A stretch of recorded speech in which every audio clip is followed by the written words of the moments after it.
이 바알 종교가 다만 사사기에만 있는 것이 아니라 진리가 힘을 잃은 모든 시대에 이 바알 종교는 있었습니다. 결국에 자기 행복만이 삶의 목적이 되는 것이죠. 지금 우리 시대에는 뭐가 있을까요? 돈이 있습니다. 교회에 돈이 힘을 발휘하는 순간을 본다면 참으로 그것이 통탄할 노릇입니다. 교회에서 명예장로라는 것을 주는데 침례교에서 장로가 웬 말이며 명예장로는 웬 말입니까? 그 내용을 보니까 한 5천만 원쯤 헌금한 모양인데 그런 것으로 명예장로를 주는 것이죠. 그리고 수여식까지 합니다. 그런 식으로 교회를 운영하는 것은 하나의 실수가 아닙니다. 예배 때에 그러한 사람들 앞세워서 수여식하고 명예장로 주는 것, 이건 교회가 아니죠. 이런 교회 다닐 필요가 없습니다. 교회 명예가 무엇입니까? 하나님만이 우리의 명예죠. 하나님만이 우리의 영광입니다. 그런데 명예라는 말을 그렇게 쓰는 것, 그리고 그러한 교회는 실수가 아니라 예배 때 그런 일들을 하는 행동은 교회가 아닌 것입니다. 돈이 교회를 움직이고 돈이 우상입니다. 진리는 힘을 잃고 성도는 하나님의 능력을 경험하지 못합니다. 당연히 돈을 추구했으니까 남는 것은 교회에 돈밖에 없습니다. 그 돈으로 다시 자기를 치장하죠. 교회의 본질을 개혁하는 것이 아니라 사람 명품 걸고 다니듯이 교회가 인테리어 시작합니다. 그래서 세상에서 보란듯한 명품 장비 가지고 와서 세팅하고 현란한 조명과 무대로 치장을 하죠. 그러나 그 안에 생명이 없습니다. 역사가 없고 하나님의 능력이 없고 돈밖에 없습니다. 돈은 있죠. 돈만 남습니다. 이것이 바로 우상입니다. 이러한 상황 속에 있다는 것이 오늘날의 한국교회의 현실이고 이것이 얼마나 무서운가를 알아야 합니다. 그러한 상황 속에서 그러한 성도 역시 같이 있다는 거죠. 분리될 수가 없습니다. 우리는 과연 어떠한가? 지금 오늘날의 시대가 몰락해 가고 있는, 점점 배교가 많아지는 시대 속에서 하나님께서 어떠한 일들을 행하는가 보십시오. 하나님께서는 그러한 사람들에게 징계를 내십니다. 여호수아 이후에 이스라엘들이 하나님 보시기에 악을 행하자 하나님께서는 그들에게 진노하셔서 징계하십니다. 8절을 보면 여호와께서 이스라엘에게 진노하사 그들을 메소포타미아 왕 구산 리사다임의 손에 파셨으므로 이스라엘 자손이 구산 리사다임을 8년 동안 섬겼더라. 하나님은 징계로 이스라엘의 메소포타미아 왕 구산 리사다임을 보내셨죠. 팔아버렸습니다. 자기의 자녀들인데 팔아버렸다. 노예로 팔아버렸다는 얘기입니다. 그런데 이 구산 리사다임의 뜻이 뭐냐면 그 뜻이 참 특이한데 그 두 배로 악하다라는 뜻입니다.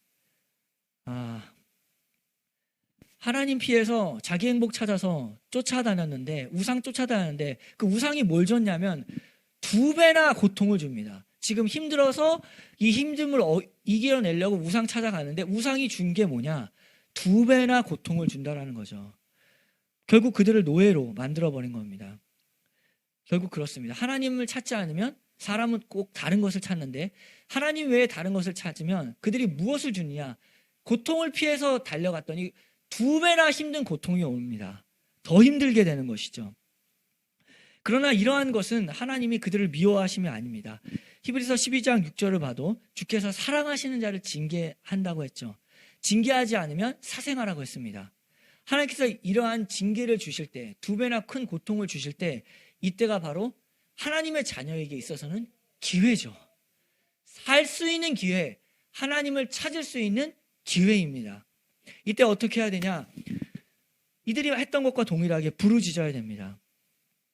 이스라엘 자손이 하나님께 부르짖습니다. 이제 생명길이 열린 거죠. 지금 상황은 고통이지만 사실 고통 가운데 생명길이 열렸습니다. 근데 기도할 때 어떻게 할까요?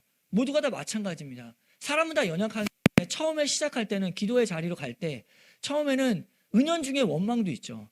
하나님의 자녀 아닙니까? 그런데 이것이 무엇입니까? 어떻게 맨날 고통스럽습니까? 매일 고통스럽습니까? 하나님의 자녀가 이렇게 맨날 고통스럽습니까?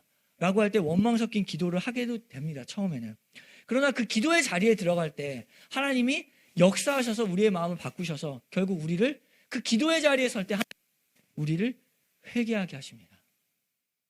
하나님을 잃어버렸던 시간들, 그 아무것도 없었던 시간들, 그리고 우상을 찾아서 결국 돈을 찾아서 자기 행복을 찾아서 갔던 그 모든 시간들이 다 내가 잘못된 길을 걸어왔었구나. 주께서 나에게 회개의 마음을 부어주시죠. 그 회개의 마음을 부어주시고 주님께 회개할 때 주님이 응답하십니다. 사사기의 역사는 사람으로 볼 때는 실패의 역사입니다. 그러나 하나님은 그 가운데서도 사람이 실패할지라도 내가 너를 사랑함으로 너를 다시 자리로 일으켜 세우겠다라는 하나님의 은혜의 역사입니다. 실패의 역사 속에서 하나님이 은혜의 역사를 만들어 가십니다. 그것이 하나님의 사랑이죠. 하나님이 부르짖는 자에게 응답하신다. 어떻게 응답하셨을까요?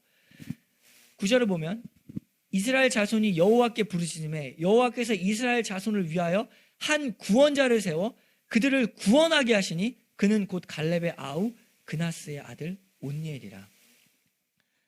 하나님께서 응답하십니다. 비록 죄의 결과로 고생해도 그 고생 때문에 힘들다고 어렵다고 죽을 것 같다고 라고 신음하는 그들에게 주께서 그들이 회개함으로 하나님 앞에 나아올 때 주께서 용서하시고 그들을 건져주시는 분이 바로 하나님이십니다. 너희는 여호와를 만날 만한 때에 찾으라. 가까이 계실 때에 그를 부르라. 악인은 그의 길을 불의한 자는 그의 생각을 버리고 여호와께 돌아오라. 그리하면 그가 긍휼히 여기시리라. 우리가 하나님께로 돌아가자. 그가 너그럽게 용서하시리라. 하나님이 그러신 분이십니다. 간절히 부르짖고 부르실 때 하나님께서 응답하시고 구원하십니다. 10절을 읽어보면 여호와의 영이 그에게 임하셨으므로 그가 이스라엘의 사사가 되어 나가서 싸울 때에 여호와께서 메소포타미아 왕 구산 리사다임을 그의 손에 넘겨주시매 온니엘의 손이 구산 리사다임을 이기니라. 그 땅이 평온한 지 40년에 그나사의 아들 온니엘이 죽었더라. 주께서 그들을 구원하시고 그들에게 평안을 주시죠.